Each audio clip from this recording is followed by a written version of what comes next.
Assalamualaikum warahmatullahi wabarakatuh. Alhamdulillahilladzi arsala rasulahu bil huda wa dinil haqqi liyudhhirahu 'ala dini kullih wa kafa billahi syahida.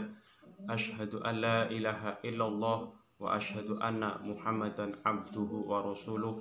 Allahumma sholli wa sallim ala sayyidina Muhammadin wa ala alihi wa sahbihi ajma'in, amma ba'd.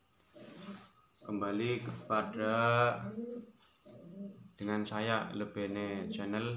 Mudah-mudahan kita semua senantiasa diberikan kesehatan, senantiasa diberikan perlindungan, keberkahan, dan senantiasa istiqomah di jalan Allah Subhanahu wa Ta'ala. Dan tidak lupa, mari kita sama-sama senantiasa bersolawat salam kepada Baginda Muhammad Shallallahu Alaihi Wasallam. Mudah-mudahan kita semua selaku umatnya mendapatkan syafaatnya nanti di akhirat. Allahumma amin amin ya robbal alamin. Langsung saja pada kesempatan pertemuan kali ini menindaklanjuti tulisan saya ya beberapa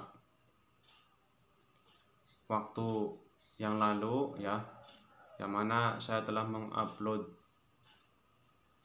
ya tulisan yang mana niat sholat jamak dan qashar.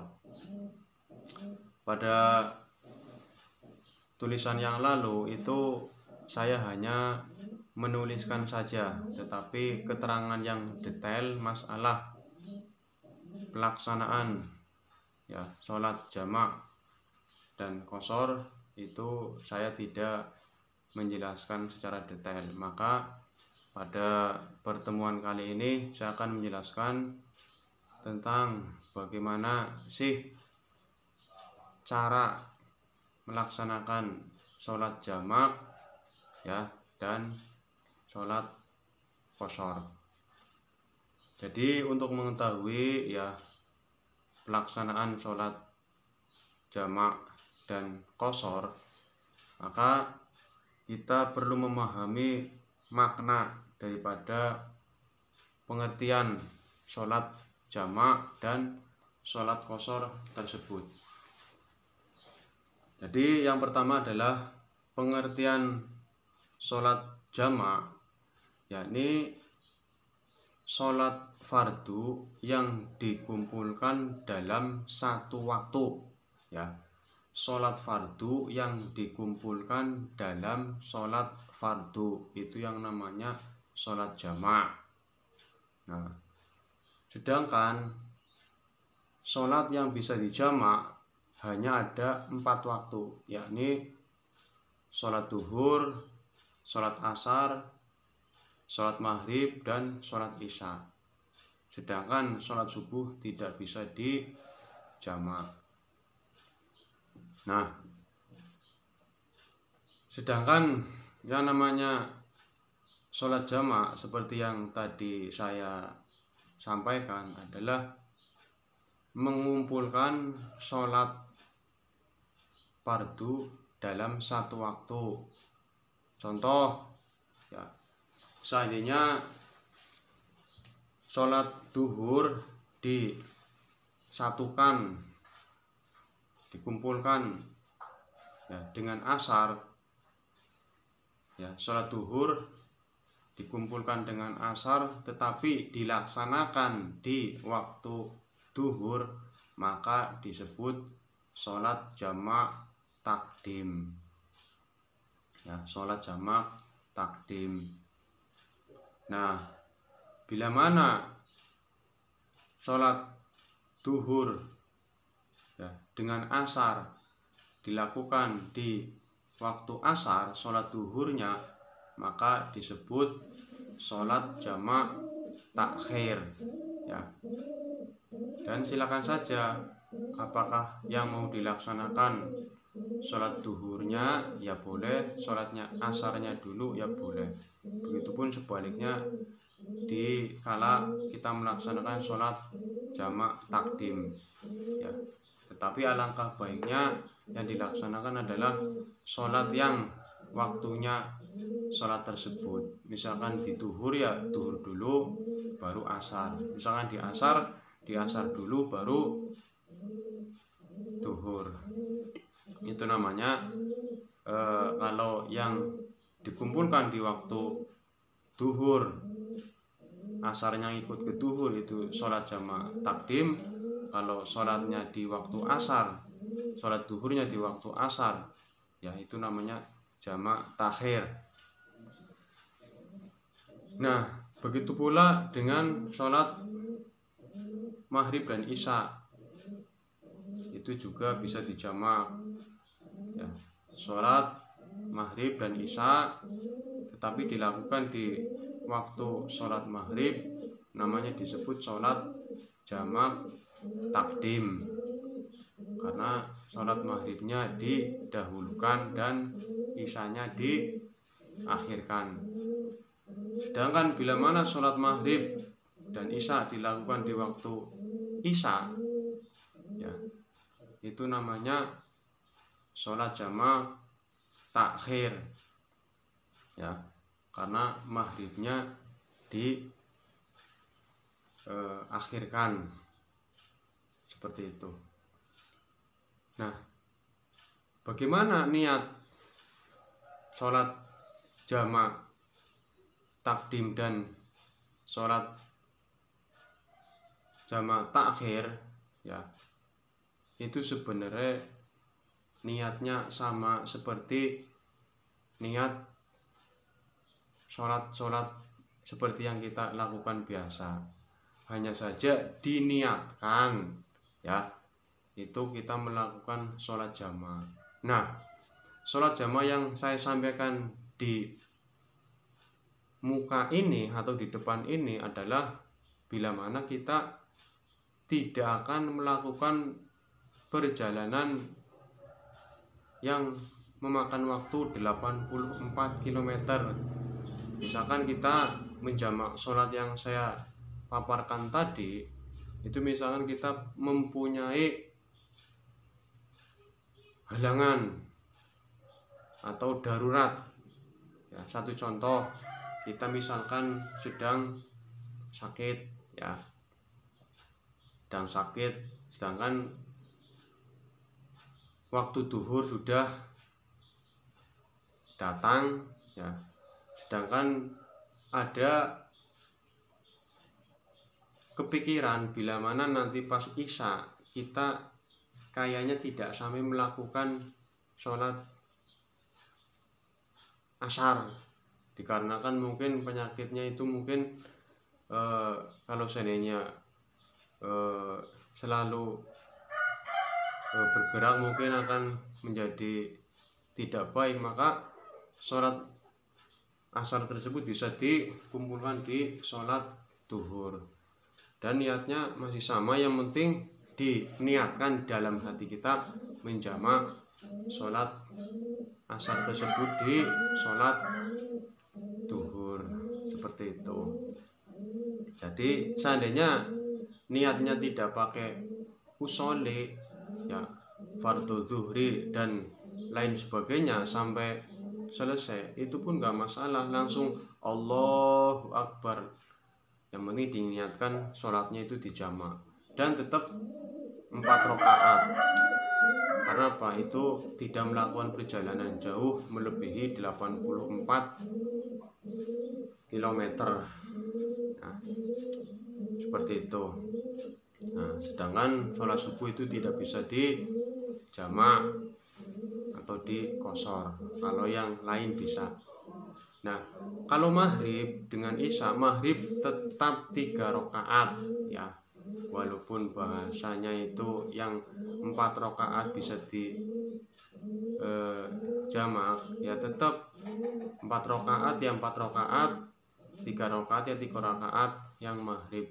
Itu kalau jamaknya jamak biasa, ya, bukan kosor, karena tidak melakukan perjalanan jauh yang melebihi 84 km, ya.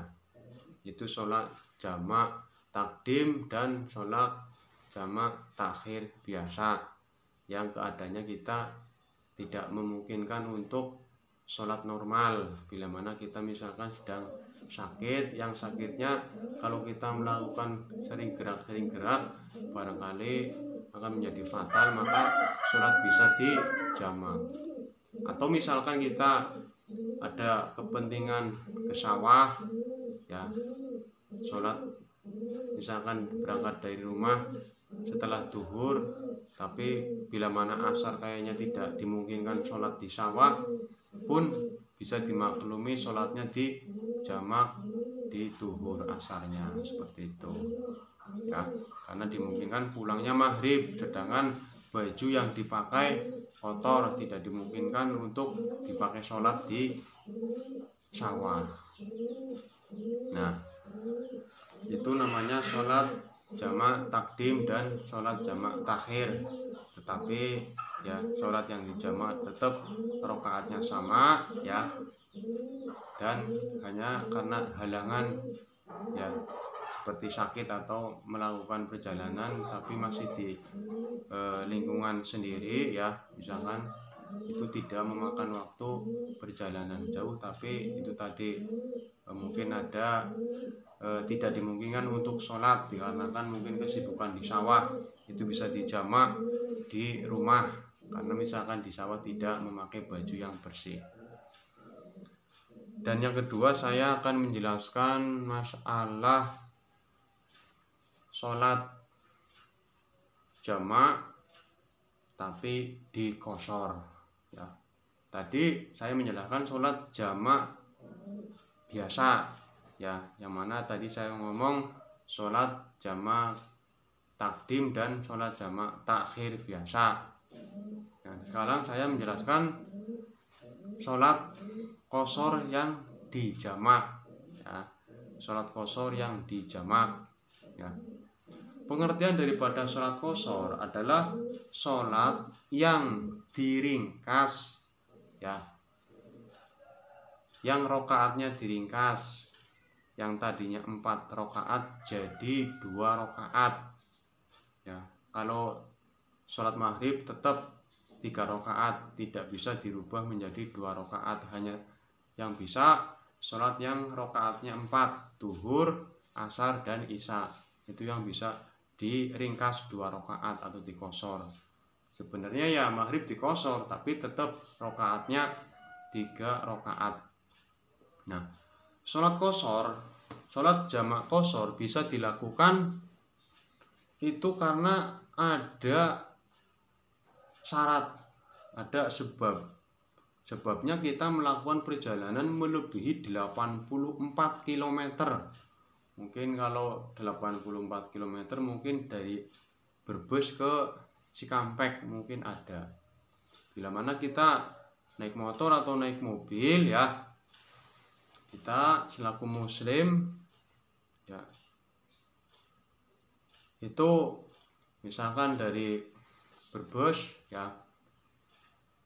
mau berangkat ke Cikampek atau Jakarta melebihi 84 km, sedangkan kita berangkat dari rumah misalkan saya duhur ya, sedangkan dimungkinkan di perjalanan tidak akan berhenti di waktu sholat asar, maka ya sholat asar kita bisa ditarik ke sholat duhur pada waktu sholat duhur. Sholat asar kita bisa ditarik ke waktu sholat duhur.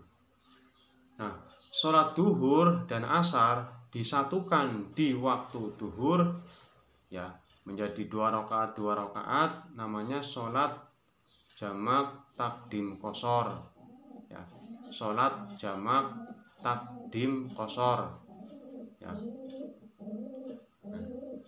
Sholat jamak takdim qashar pengertiannya sholat yang 4 rakaat antara duhur dan asar dikumpulkan dalam satu waktu ya, dan rakaatnya diringkas, disederhanakan menjadi 2 rakaat ya, itu namanya sholat takdim qashar ya. Sholat duhur dan asar dilakukan di waktu duhur. Nah, Dan pelaksanaannya adalah yang pertama kita lakukan sholat duhur dulu 2 rakaat.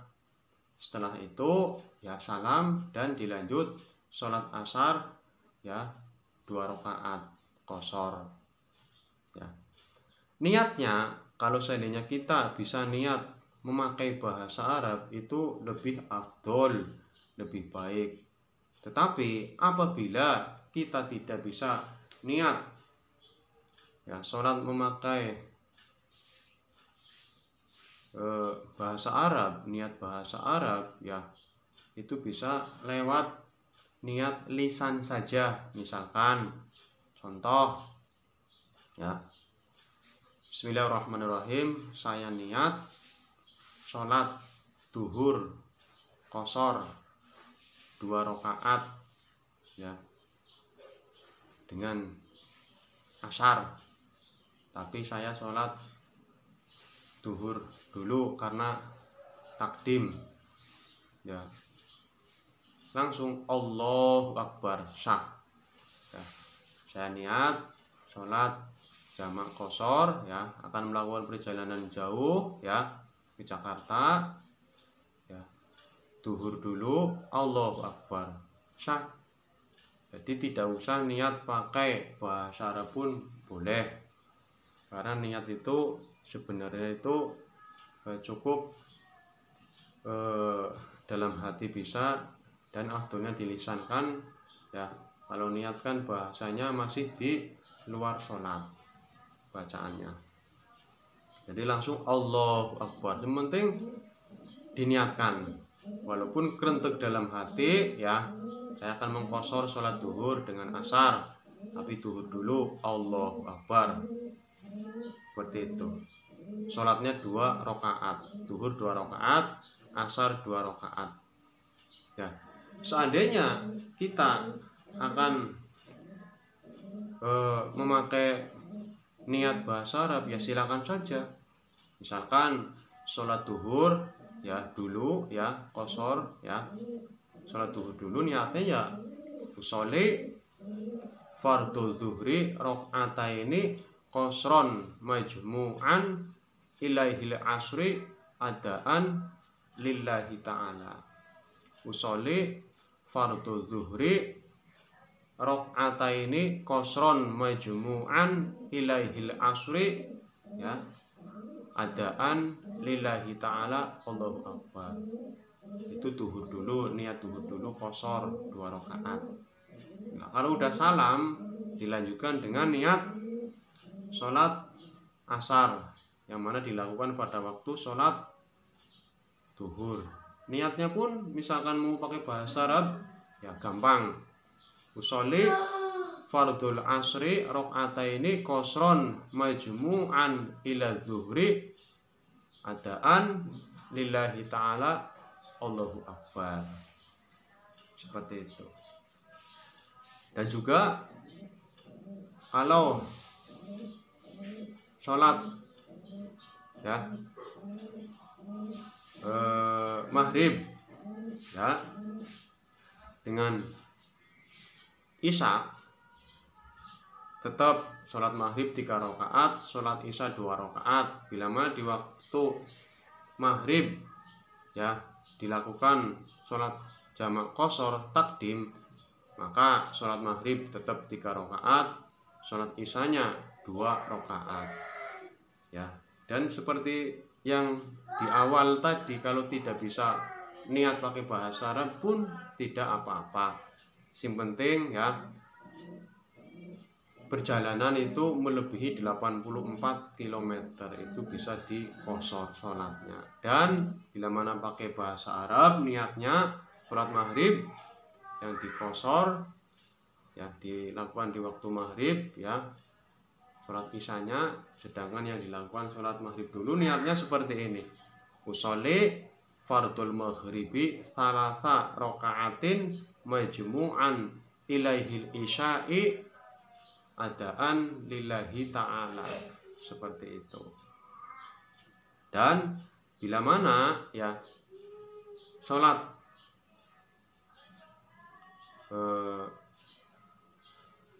maghrib dan isya dikumpulkan, dijamak, diringkas di dalam sholat isya, sholat isyanya niatnya adalah seperti ini: usolli fardul isya'i rakaataini qasron majmu'an ilaihil maghribi adaan lillahi ta'ala, Allahu Akbar. Seperti itu.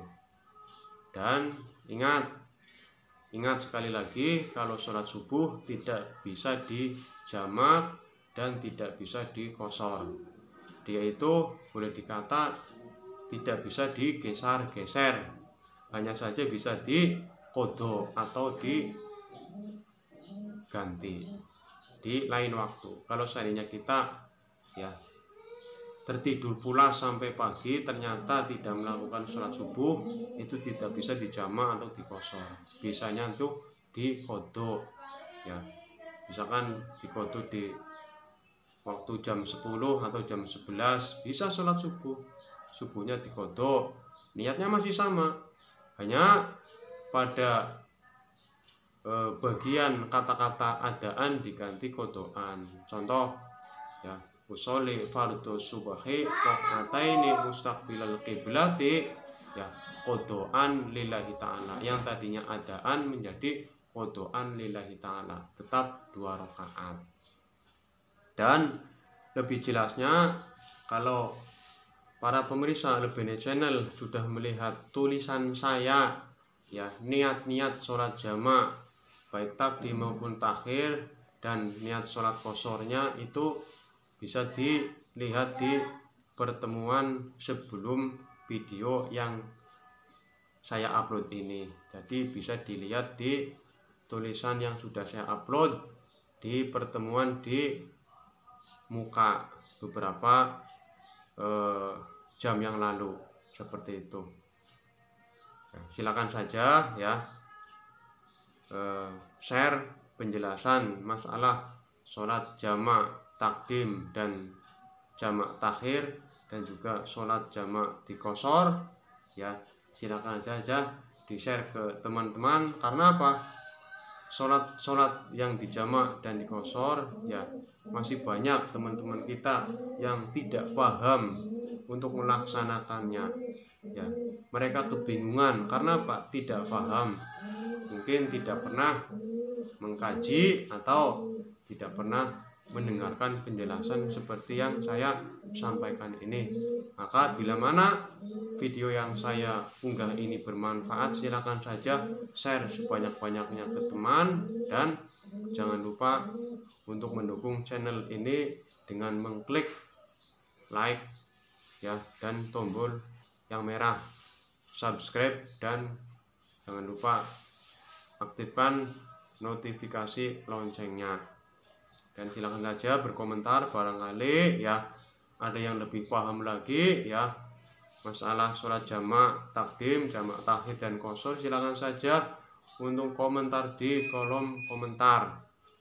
Saya akan menerima saran dan kritik bila mana penjelasan saya kurang jelas atau ada hal-hal yang kurang paham, atau mungkin ada yang akan mengomentari, silakan saja. Maka jangan lupa, sekali lagi terima kasih sudah melihat video ini sampai tuntas. Mudah-mudahan sedikit menambah keilmuan. Saya akhiri, terima kasih. Assalamualaikum warahmatullahi wabarakatuh.